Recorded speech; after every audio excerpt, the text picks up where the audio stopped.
Hi, I'm excited today to be with Dr. Julia Rowland, one of our Ellen Stovall Award winners for 2020, and I'm so thrilled that, that Julia could be here with us today. I wanted to just talk with you about your career, what you've seen, where we've made progress, where we still have work to go.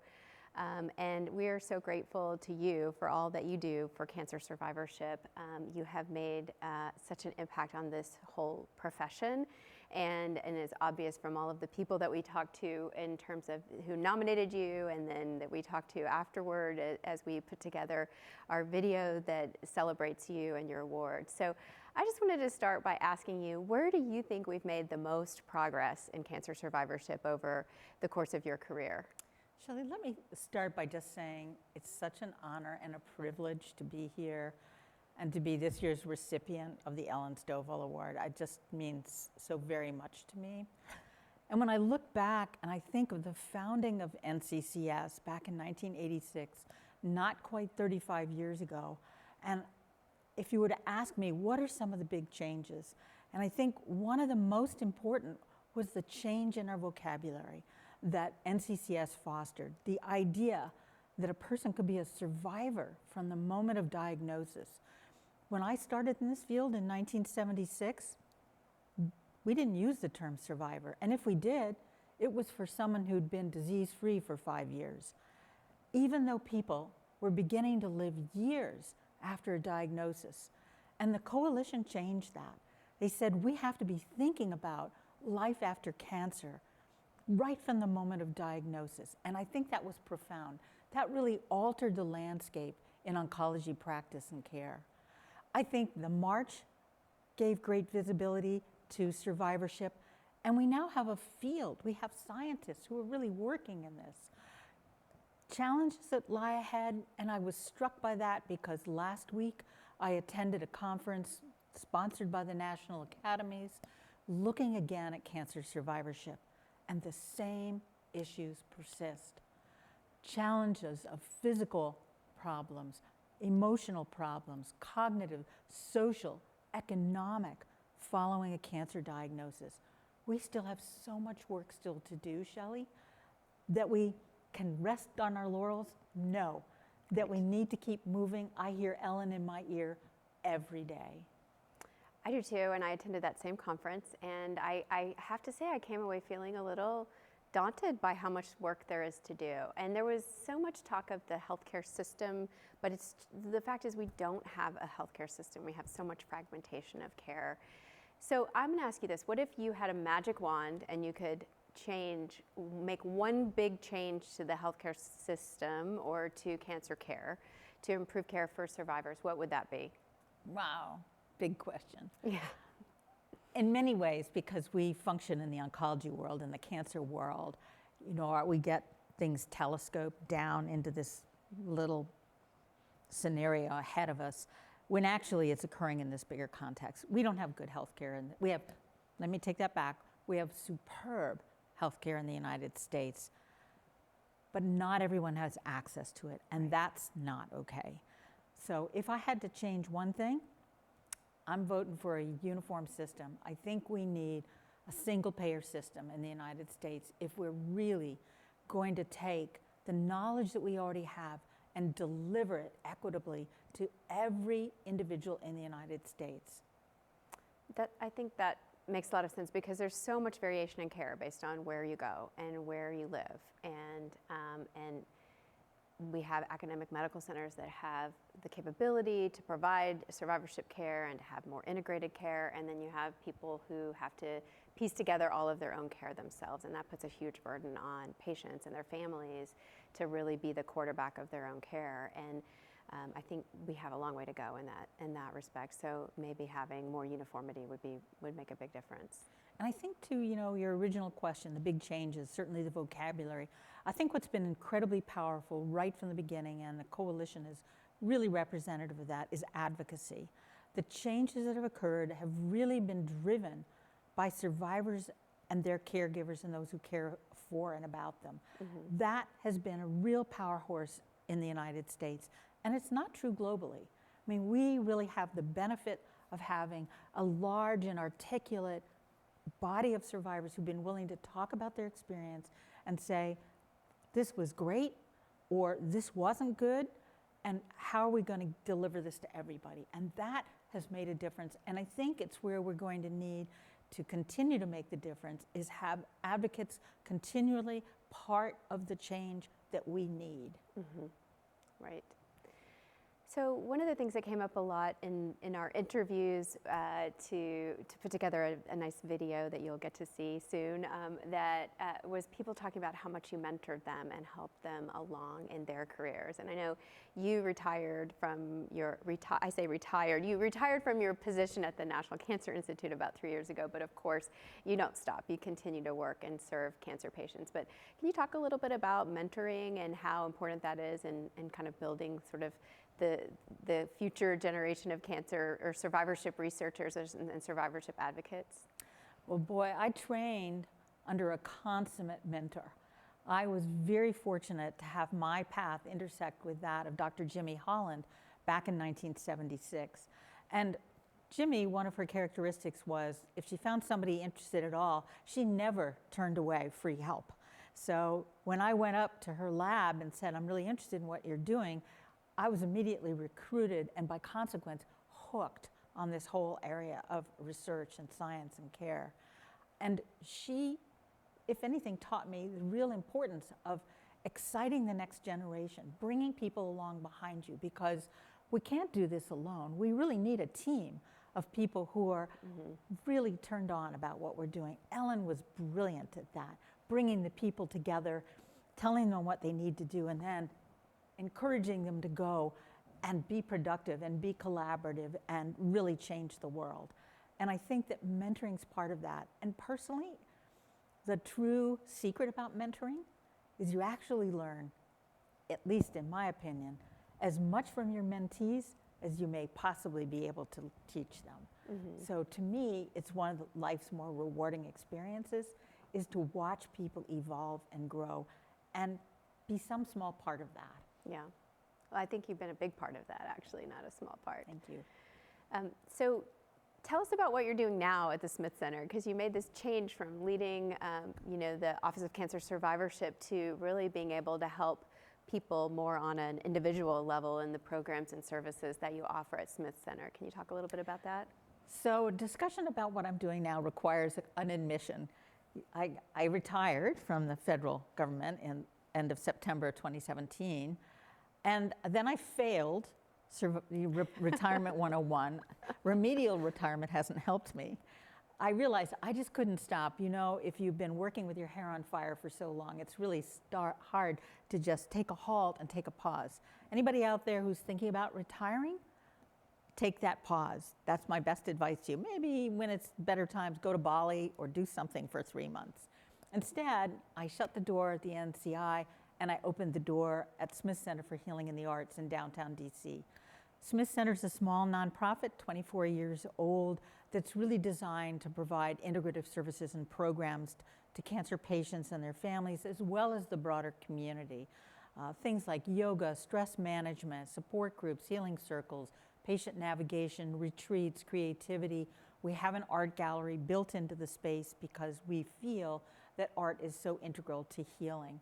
And that work, what it really allowed me to do is not only step out of the federal government role, but get my hands back into the community.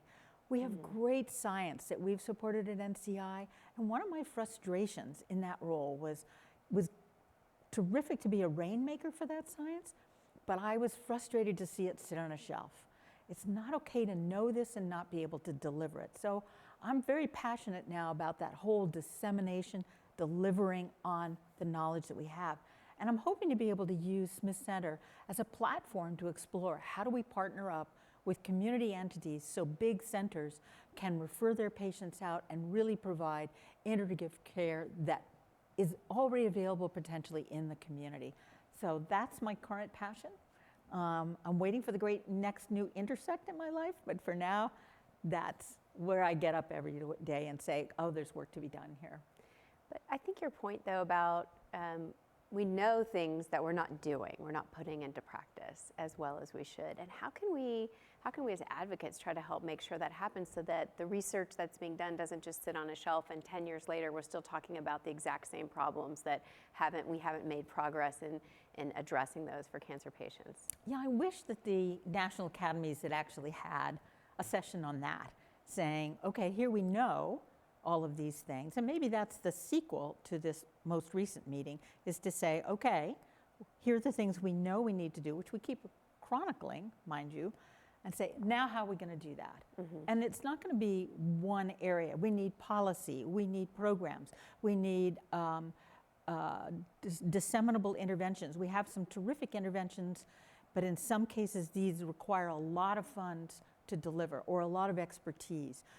The scientific community, certainly at NCI, was already moving that way. They have a dissemination focus now because they realize that designing for delivery, designing for dissemination is now a mantra that many of our interventionists are hearing and are paying attention to, because you want to build interventions that are going to be fit right into the system so that they're seamless. So when people come through, you don't have to make this extra effort to get somebody referred over here or to get that care. It's built into the system, ways to identify people who need it, and then the connectors, the warm handoffs.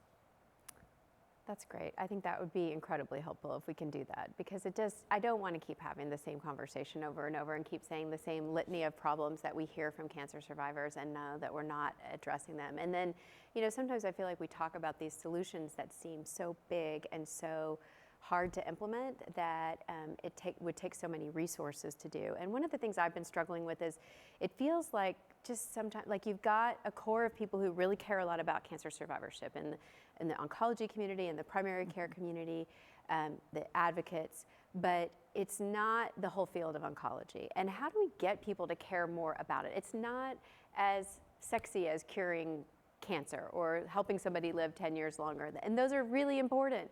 But reminding everyone that how someone lives with cancer and after cancer is so important. But I feel like it's still an uphill battle to get people to care as much about it as they care about some of the other aspects of the cancer kind of system. And I don't know how we combat that. How do we get people, we just keep beating the drum and talking about why this is so important to patients and to survivors? I don't know, there are a couple things that occur to me. Of course, the wisdom of Ellen saying, we need to march for the care, not just march for the cure, or race for the care, not just race for the cure. And those are important words. I've always thought that part of this is crosstalk and education, really transdisciplinary.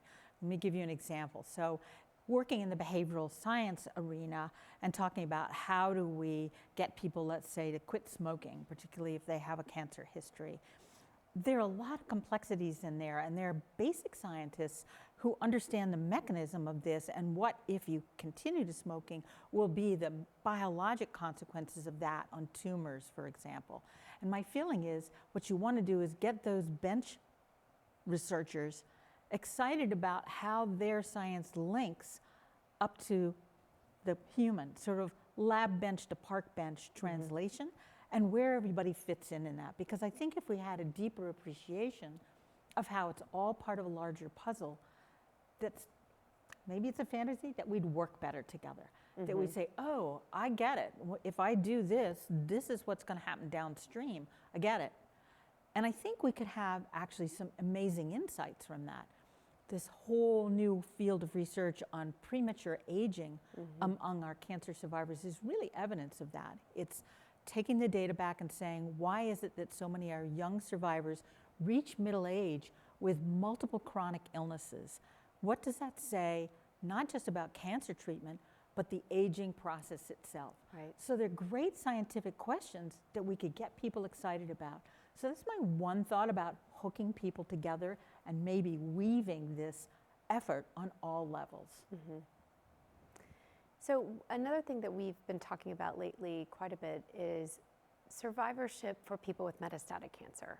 As you talked about, NCCS definition of cancer survivor has always been from diagnosis through the end of life. So we've always believed survivorship is the full continuum, and we've always advocated for people regardless of where they are in the spectrum. But we've been talking a lot with our advocates who have metastatic cancer or have chronic cancers. People are living longer with metastatic cancers, and they want access to the same survivorship programs and services that people who've completed treatment have.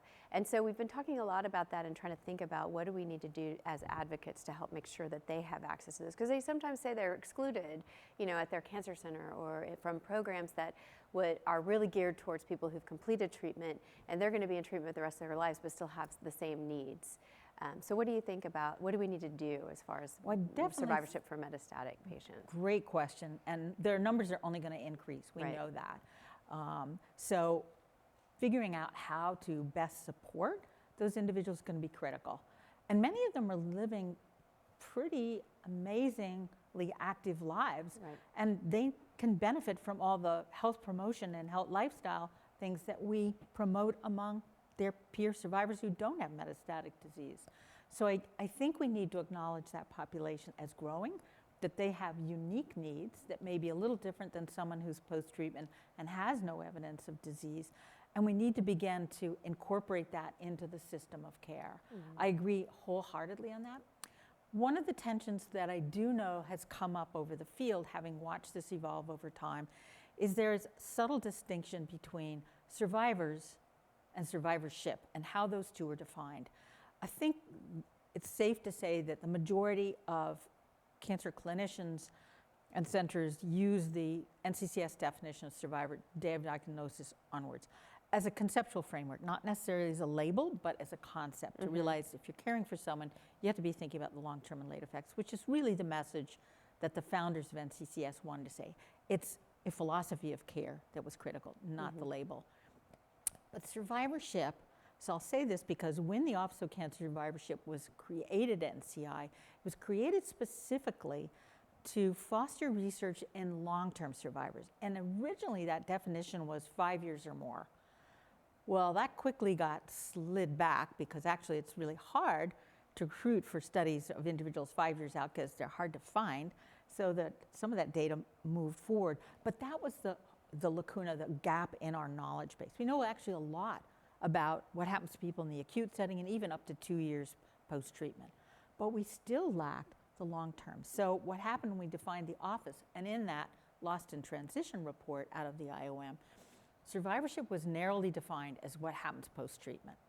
And so we have this tension. We recognize that what you do during treatment, of course, is going to affect long-term survivors. But in Fitzhugh-Mullin's framework, we considered that like the acute phase, and we wanted to promote research on the extended phase. Does that make sense? Yeah. I mean, I think I hear this all the time, and I find myself stepping in to tease that apart a little bit because people feel there's a dynamic tension in there. Yeah, I think there is because, again, people are living longer with cancer while they're in treatment, and the sort of boundaries of in and post-treatment are changing. And so I think that maybe we have to look at expanding that. But and because that's what we're hearing from survivors is that they need, that they're people who are living with cancer. So we're going to continue talking about this and working on it because I think it's really important to the people that we serve. Yeah, I want it to be a dynamic dialogue. I mean, lots of people hate the term survivor, and they never use it. They never think of themselves that way. Some because they actually worry that they may still have cancer or actually still have evidence of disease. And there's the other end who said, well, hey, I'm a thriver. Why are you going to limit me to survivor? And why would I call myself that? Because I didn't call myself a cardiac survivor when I had a heart attack. So I think we need to continually think about our language, and I do think language is important. My pet peeve remains, as it has been for decades, that term that physicians continue to use in describing treatments in which they say the patient failed the treatment. Yeah. Patients don't fail treatments. Our treatments fail to help them. Right. Yeah, I agree. And language does matter, and I think we have to continue talking about and evolving it. Well, thank you so much for your time today, Julia. We're so grateful to have you as a member of our board, as a member of our family, and now as our Stovall Award winner. So thank you for taking some time to share your wisdom and experience over the years. We really appreciate it. Oh, Shelley, the pleasure is mutual. I love to be able to give back to a community that's meant so much to me, and in particular to be honored with the Stovall Award in the name of someone whom I simply loved. And she loved you. Thank you.